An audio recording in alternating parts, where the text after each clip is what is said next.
जय हिंद दोस्तों। आज हम डिस्कस करेंगे linear equation in two variable, जो कि क्लास 9th और 10th दोनों ही क्लासेस में है और बहुत ही इंपॉर्टेंट होता है। अब देखिए, सबसे पहले तो हम जानेंगे व्हाट इज इक्वेशन। इक्वेशन क्या होते हैं?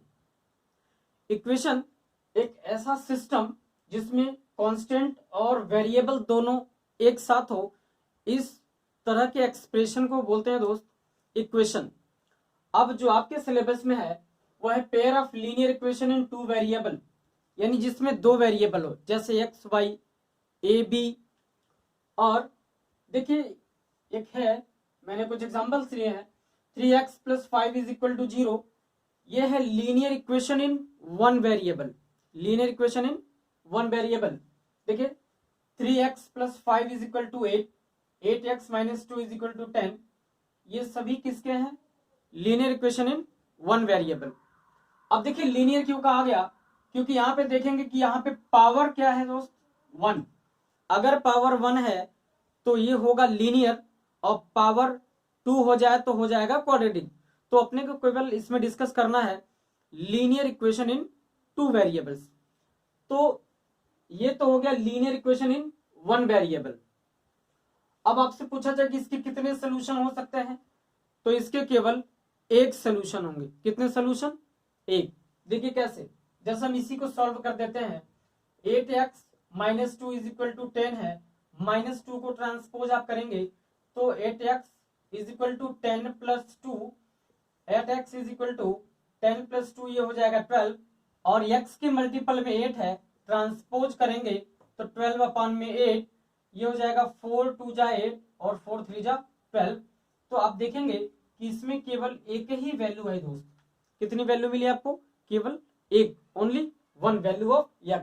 इसी तरीके से अगर आप इसको भी सॉल्व करेंगे तो एक ही वैल्यू मिलेगी, इसको भी सॉल्व करेंगे तो केवल एक ही वैल्यू मिलेगी।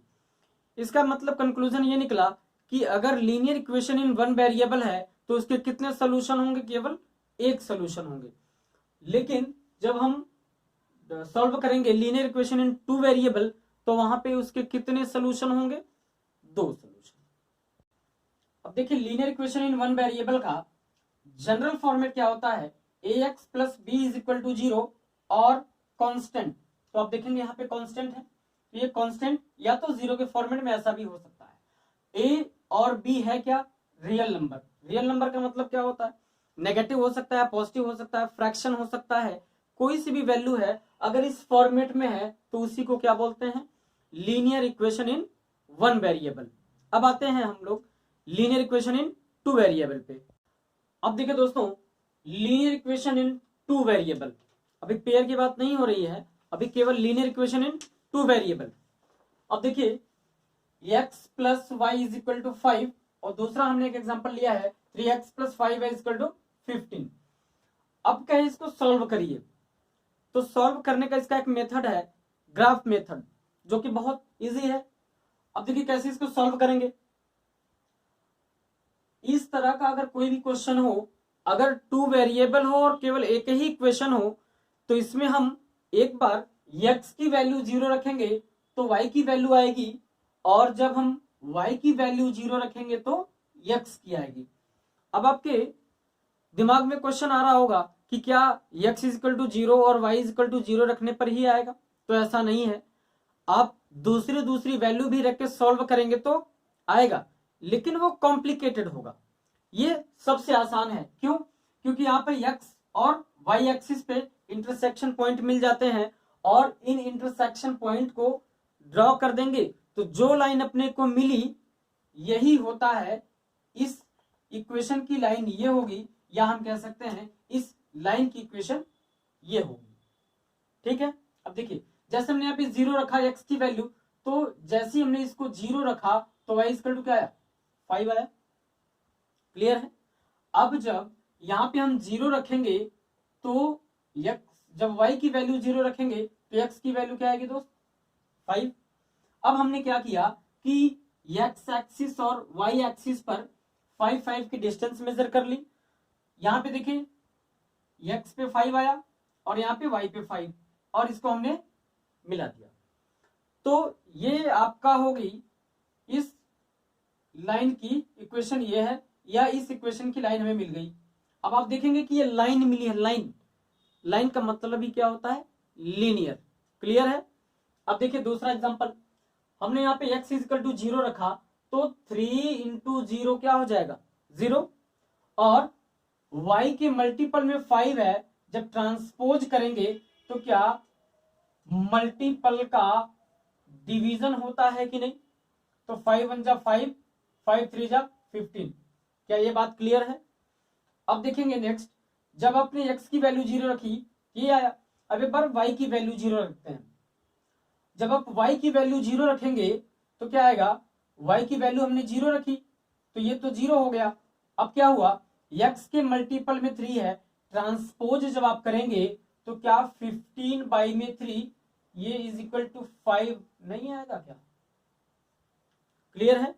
अब देखिए, यानी y पर आपको 3 की डिस्टेंस चाहिए और x पे आपको कितने की चाहिए, 5 की, और इसको हम एक लाइन ड्रॉ कर दें तो यही लाइन इसकी होगी, यानी ये जो इक्वेशन है यही आपकी लाइन होगी, ये आपका सोल्यूशन होगा। अब देखिए इसके और कैसे कितने मान हो सकते हैं, तो आपसे पूछा जाए कि इसकी कितनी वैल्यू हो सकती है, x और y की ऐसी कितनी वैल्यू हो सकती है, तो आप बताएंगे इनफाइनाइट वैल्यू। ऐसा क्यों, देखिए अगर आप यहाँ पे 1 रखेंगे, ठीक है, तो 3 1 जा 3, तो अब यहाँ पे 1 रखेंगे तो ट्रांसपोज होगा, ठीक है, डेसिमल हालांकि वैल्यू आएगी, लेकिन ऐसी कितनी मान आ सकते हैं, कितनी वैल्यू आ सकती है एक्स और वाई की, तो इनफाइनाइट आ सकती है। ठीक है दोस्तों, अच्छा ये बातें आपको क्लियर हुई होंगी। अब हम लोग आते हैं pair of linear equation in 2 variable. देखिए इतना इसको एक्सप्लेन करना इसलिए जरूरी था क्योंकि जब इसको हम एक्सप्लेन करेंगे तब पीछे के कंसेप्ट इसमें यूज होंगे। ठीक है दोस्त, अब आगे चलते हैं pair of linear equation in 2 variable पे। अब देखिए आते हैं दोस्त pair of linear equation in 2 variable.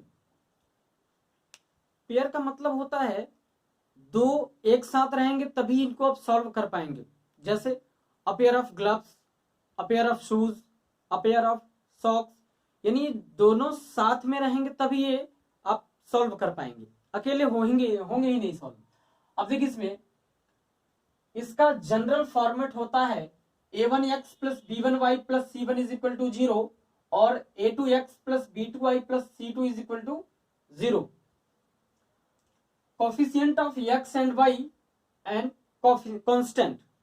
अब देखिए जरा यहाँ पे कोफिशिएंट का मतलब x के मल्टीपल में है क्या, तो आप देखेंगे यहां पे x के मल्टीपल में है दोस्त a1 और सेकंड वाले में x का मल्टीपल में क्या है a2।